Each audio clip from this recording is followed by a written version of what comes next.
How's it going, guys? My name is Zach with the Movie Castle, and today we're going to be talking about Day of the Dead. This is from 1985, directed by George A. Romero, and is a sequel to his previous movies, Night of the Living Dead and Dawn of the Dead. This is the third in the series, and it stars Lori Cardille, Joe Pilato, Richard Liberty, and Howard Sherman. I'm sorry if I mispronounced any of those names. And yeah, before we get in, I just want to talk a little bit about my experience with this movie. Everybody knows Night of the Living Dead and Dawn of the Dead, but for some reason this isn't as talked about as those other two, and to be honest, it took me a while to even learn about this movie's existence. And when I first saw this movie, like years and years ago, I was expecting not too terribly much from it. I figured this was the third one in the series. I hadn't really heard about it, probably wasn't as good. And I went and I watched it, and I remember being totally amazed, floored, blown away. I'm like, wow, this is a really, really cool zombie movie. And I wondered why I hadn't heard much about it going in.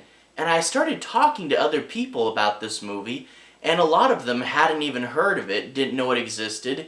And the people I did talk to, quite a few of them said that they were underwhelmed by it, that they didn't like it and it wasn't one of their things. And I found it kind of odd that this movie doesn't get looked on like the first two in the series.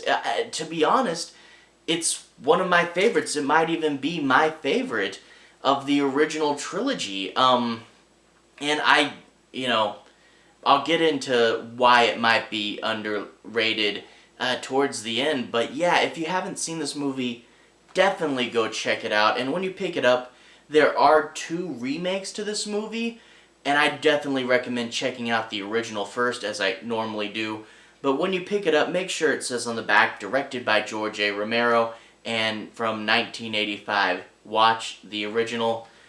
Definitely. First, recommend it. Anyway, this movie opens up, and I'm not going to describe the whole plot, but I do want to get you an understanding of what it's about.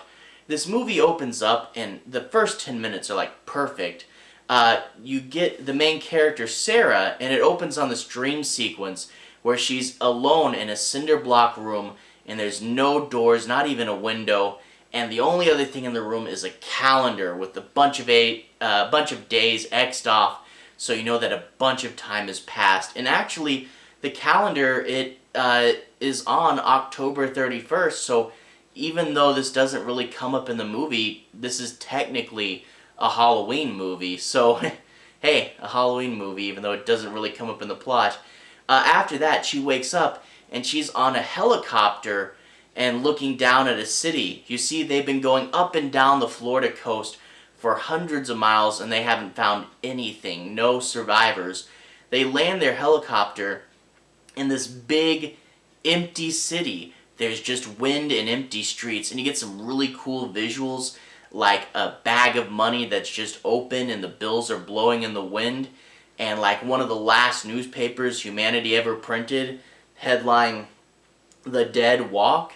They call out for people, and no one comes out, but slowly, out of the doors and the shadows and the hidden places come zombies. Cool Romero zombies that shuffle out, and they retreat, not having found a human. They land back at their base and see that there's an extra grave dug by the door. You see, the old military commander who had been in charge of this operation is dead, and his second-in-command, Rhodes, is now taking up the mantle. So this whole operation that Sarah's a part of, basically, as the world was ending, in a couple days, the government desperately threw together this program where a team of scientists would research the zombies and try to find a way out of the zombie apocalypse. And to run the facility and to protect them, there'd be some military people there.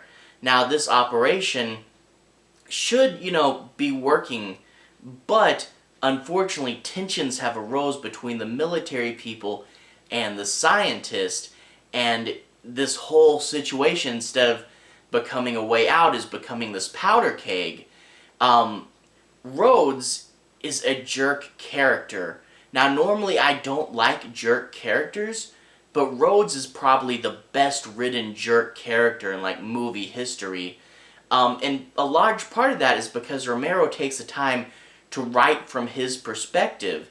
You see, in lots of bad modern like TV, you get the jerk characters that are jerks because the writer says they're bad guys, and they do jerky things for no real reason other than to impede the hero's progress and slow the plot down a bit. And that is not really good. It gets so frustrating watching modern TV and having characters fight for no reason. And if you're going to write a movie with conflict between characters, which is most stuff, please watch Day of the Dead.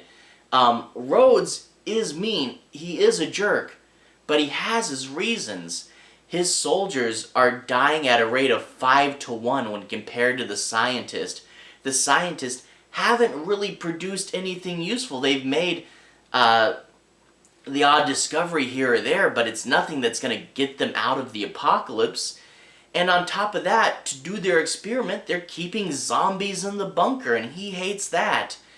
And you see that, even if he's a jerk, he has his reasons. And all the other characters, like even the more, the not as big characters, they all are pretty fleshed out, and they all have their own reasons for doing things.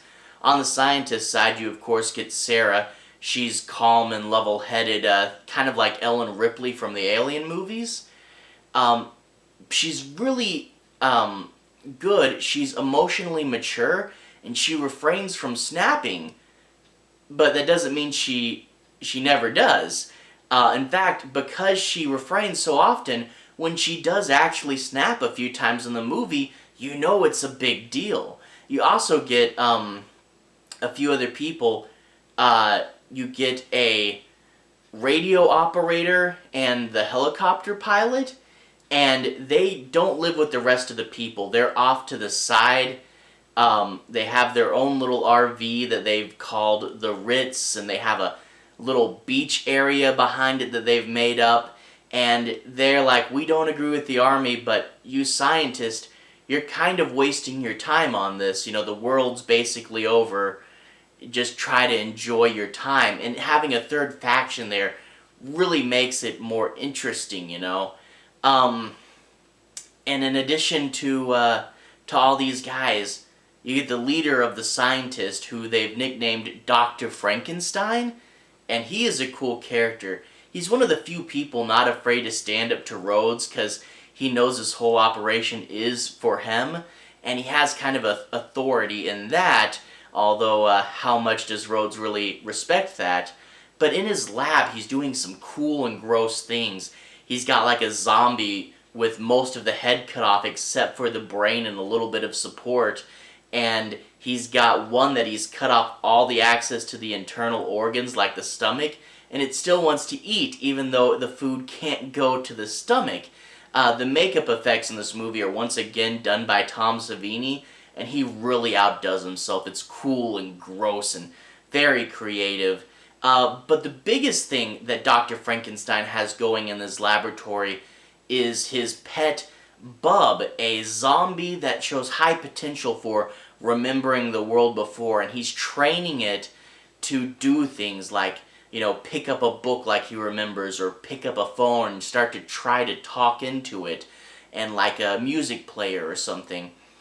He's teaching the zombie how to do things like before, and it's a slow and deliberate process. And you had seen in Dawn of the Dead the zombies going back to the mall because they had remembered, and I said in my review for Dawn of the Dead, pay attention to the idea of memory, because Bub here in his journey is the key thing with this movie. To see Bub go from kind of getting it to being a more fleshed out and realized person, it's a great and amazing journey, and you root for Bub more than you do the humans in a lot of other movies. So yeah, Frankenstein's lab, really, really cool. Actually, the whole setting is pretty cool. It's all in this underground bunker. To get in and out, you have to use a hydraulic lift. And there are some places, like a big meeting hall where they all eat. That's big and well lit. But a lot of these places are pretty dang dark. And it makes it really creepy. You get half of it, which is like cinder block walls. And it's effective and utilitarian, but also pretty sterile feeling. But then if you go beyond that, you get into the area that's all caves with bats flying around, and it's really dark and creepy. And there's even the far parts of the cave that they've walled off because there's still zombies in there. And this setting is so cool. I mean, a lot of people prefer the shopping mall, and yeah, the shopping mall's fun. But man, I love the caves. Maybe that's just me. But anyway, this of course does eventually build to a really cool climax. For those of you who want your zombie action, this does build to something pretty dang cool. And Tom Savini, of course, does some great work in the end. And when you finally get the zombie bit, you get the cool classic Romero zombies. And a few of them have fun little gags, like there's a clown zombie in there, and there's a ballerina zombie in there. And I do like how Romero takes the time to do stuff like that. But anyway, as far as why this movie is more forgotten, there's probably two reasons for that. One, the zombie stuff is mainly in the third act. A lot of people, having come from Dawn of the Dead, wanted more action, and this is more about the people and the disintegrating relationships between the humans. And if you want zombie action, it's only in the third act.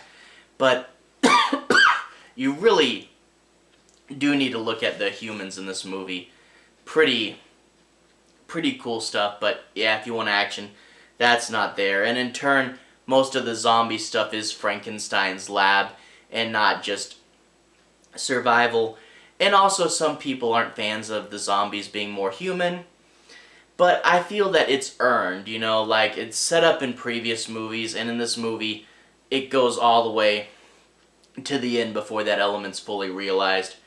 But yeah, those are two things that kind of put people off, but I encourage you to accept the movie for what it is, and look at it and watch it knowing that it's not going to be as much zombie action. It's more the disintegrating human relationships, and know that, yeah, zombies remember more in this universe, but just try to enjoy it. This movie actually would set up a lot of things that they would later use in The Walking Dead. Robert Kirkman, he did a letters page, I think, and he said that Day of the Dead was one of the last VHSs he ever bought, and he watched it over and over again. And in turn, you get things like cutting off someone's arm to stop a zombie bite was started in this movie. Maybe it will work, I don't know.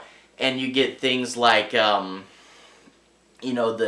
crumbling human relationships that Walking Dead does, or taking the time to slow down and look at the humans rather than always being zombie action all the time. So yeah, this does set up a lot of Walking Dead. But that being said, I definitely recommend checking this movie out. Just know what it is. Anyway, sorry, I got something in my throat. For those of you who've watched this far, thank you for watching. And everyone who's liked and subscribed, thank you. You really help out the channel. I'll put a relevant playlist down here. It'll be my Romero Zombies playlist, and it will have the first 3 classic Romero films. I might not get to the next 3 Romero films until after Halloween, because October I'm going to be focusing on Halloween movies, but I will get to them. Anyway, I do mainly horror here, so if that sounds like something you're interested in, stick around, and I'll see you guys again very, very soon. Have a good day.